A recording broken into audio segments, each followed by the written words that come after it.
जब आप वेरिएबल्स बनाते हैं तो आप उस अपने वेरिएबल को कोई नाम असाइन करते हैं, var a equals to 5, var age equals to 25। अब ये जो एज है AGE, ये इस वेरिएबल का नाम है, आइडेंटिफायर है इस वेरिएबल का।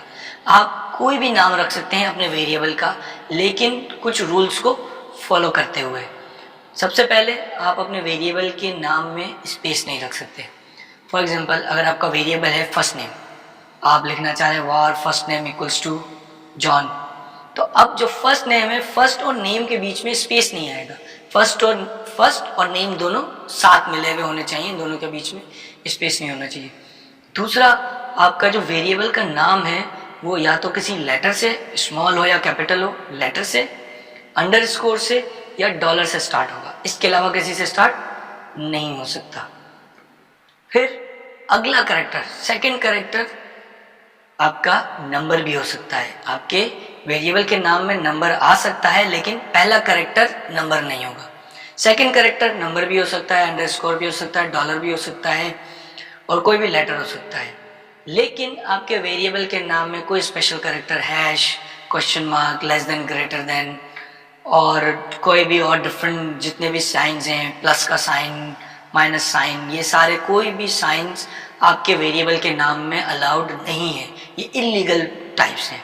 लीगली आप सिर्फ लेटर, अंडरस्कोर और डॉलर यूज कर सकते, और नंबर भी पहली दफा आपका जो वेरिएबल है उसको पहले डिजिट में नंबर नहीं होना चाहिए।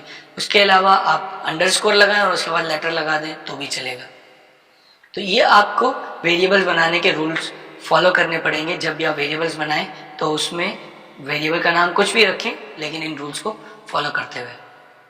ये कुछ लीगल नेम है, जैसा कि आप देख सकते हैं वेरिएबल बनाया है। अब नंबर बाद में रख लें, डॉलर पहले रखें, डॉलर बीच में रख दें, अंडरस्कोर पहले रख दें, तो ये आपके वेरिएबल की टाइप्स लीगल है। ये आप नाम इस तरीके से वेरिएबल्स के रख सकते हैं। ये देखें, कुछ इलीगल टाइप्स हैं। आपने कैरेक्टर पहले रख दिया, वेरिएबल के नाम में स्पेस आ गया, या आपने डॉलर के अलावा कोई और स्पेशल कैरेक्टर वेरिएबल के नाम में यूज़ कर लिया, हैश यूज़ कर लिया, क्वेश्चन मार्क यूज़ कर लें, less than, greater than, square bracket, कोई भी ऐसी चीज़ जो कि अलाउड नहीं है, तो आपका वेरिएबल, आपका प्रोग्राम एरर दे देगा, आपका वेरिएबल चलेगा नहीं। अब हम इसकी एक एग्जांपल देख लेते हैं। यहाँ देखें, मैं एक वेरिएबल बना रहा हूँ, वार एज इक्वल्स टू 56। अब मैं वार AGE1 इक्वल्स टू 56 भी बना सकता हूँ, वार डॉलर AGE इक्वल्स टू, ये सब अलाउड टाइप्स हैं।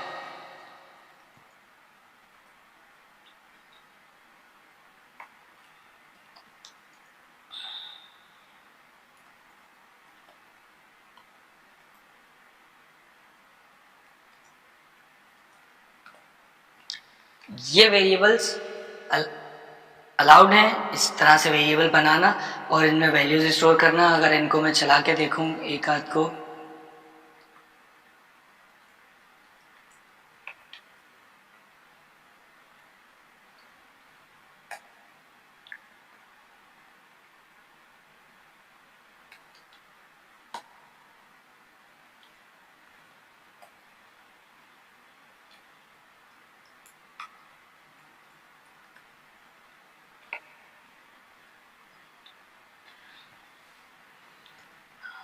अब आप आउटपुट देखें, आउटपुट आ रहा है, इसका मतलब कोई एरर नहीं है, इसीलिए ये वैल्यूज डिस्प्ले हो रही है।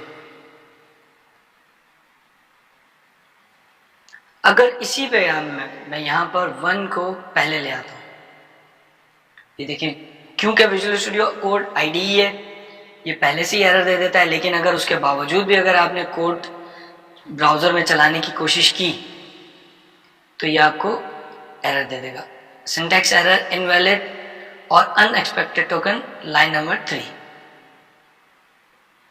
कह रहा है, लाइन नंबर 3 पे अनएक्सपेक्टेड टोकन आ रहा है।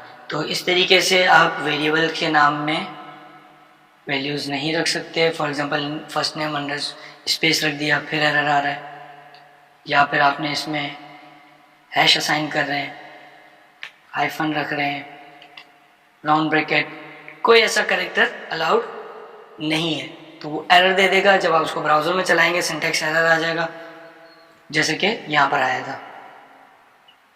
तो अगर आप इस तरह का कोई ऐसा कैरेक्टर यूज़ करेंगे वेरिएबल के नाम में तो आपके पास एरर आ जाएगा। कुछ रिजर्व वर्ड्स हैं जावास्क्रिप्ट में, तमाम प्रोग्रामिंग लैंग्वेजेस में होते हैं, क्योंकि वो वर्ड्स प्रोग्रामिंग के सिंटेक्स का हिस्सा होते हैं, कीवर्ड्स होते हैं, प्रोग्रामिंग के टूल्स में, फंडामेंटल्स में शामिल होते हैं।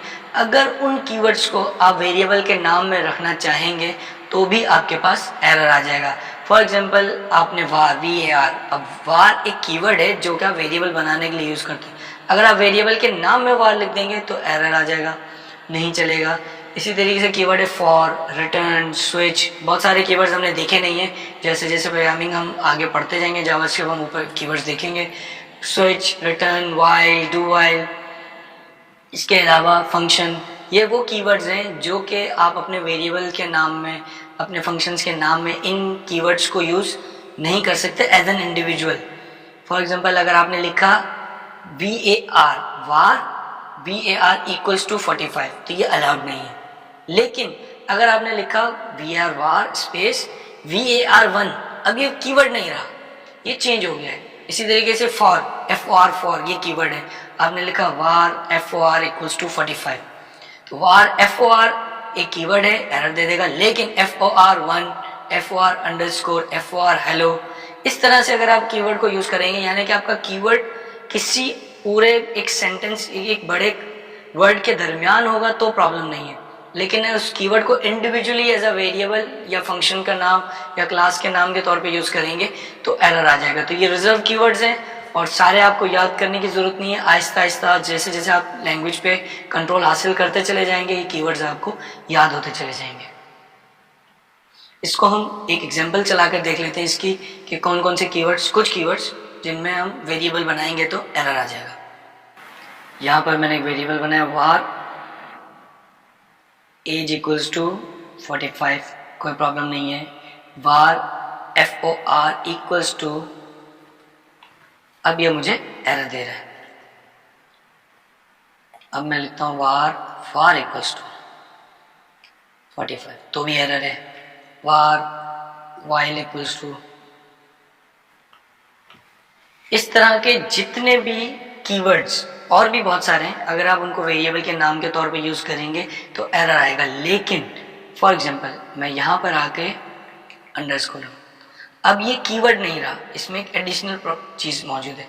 var के साथ बीच में 1 लगा दिया या आखिर में 1 लगा दें, while से पहले अंडरस्कोर लगा दें या आखिर में अंडरस्कोर लगा दें, अब ये वेरिएबल चेंज हो गया।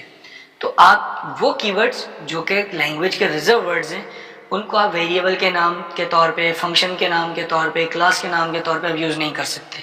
तो उन्हें आप उनके साथ कोई और कैरेक्टर यूज़ कर लें तो चल जाएगा, या अवॉइड करें, क्योंकि आपके वेरिएबल का नाम वो होना चाहिए जो वेरिएबल रिप्रेजेंट कर रहा है।